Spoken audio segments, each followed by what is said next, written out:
Welcome to my channel. இன்றைக்கி நம்ம வீடியோவில் என்ன பார்க்க போகிறோன்னா, ஸ்டிச் நேராக வரத்துக்கு பிகினர்ஸ்க்கு நேற்று வந்து நான் போட்டிருந்தேன் இல்லைங்களா, போன வீடியோவில் பெடல் எப்படி போடுறதுன்னு பெடல் போட்டு கற்றுக்கிட்டு இருப்பீங்கன்னு நம்புகிறேன். அடுத்தது வந்து நம்ம பேப்பர் கோடு போட்ட பேப்பர்னு சொல்லுவோம் தெரியுங்களா, அந்த பேப்பர் எடுத்துக்கோங்க. அந்த பேப்பரில் கோடு போட்டிருக்கோம்ல, அந்த கோட்டுக்கு நேராக தையல், அந்த கோட்டு மேலேயே தையல் போடுங்க.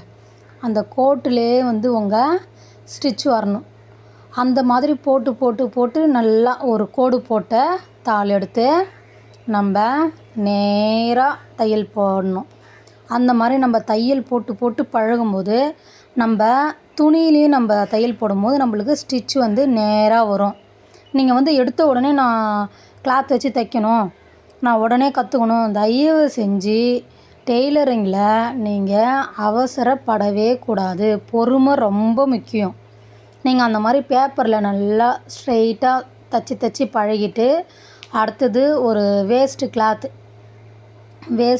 ஜாக்கெட் பிட்டு இல்லை வேஸ்ட்டு கிளாத்துங்க எதாவது இருந்தால் எடுத்து அதில் அடுத்தது தையல் போடுங்க.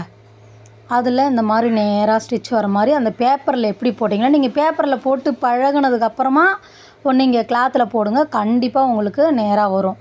ஃபஸ்ட்டு ஒரு பக்கம் ஒரு துணியாக வச்சு தையல் போடுங்க. அடுத்தது அதை டபுளாக ஃபோல்ட் பண்ணுங்கள்.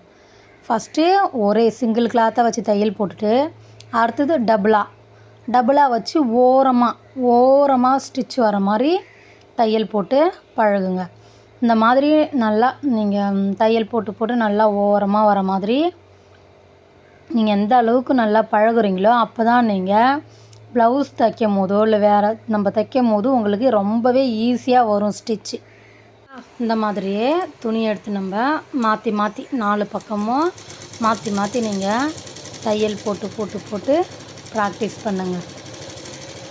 எந்த அளவுக்கு நீங்கள் ஃபஸ்ட்டு தையல் போட கற்றுக்கோங்க, தையல் பழகிக்கோங்க. லூப் அடிக்காமல் கட் ஆகாமல் மிஷினு நம்ம ஸ்டார்டிங்லேருந்து முடிக்கிற வரைக்கும் தையல் நீங்கள் நேராக வர மாதிரி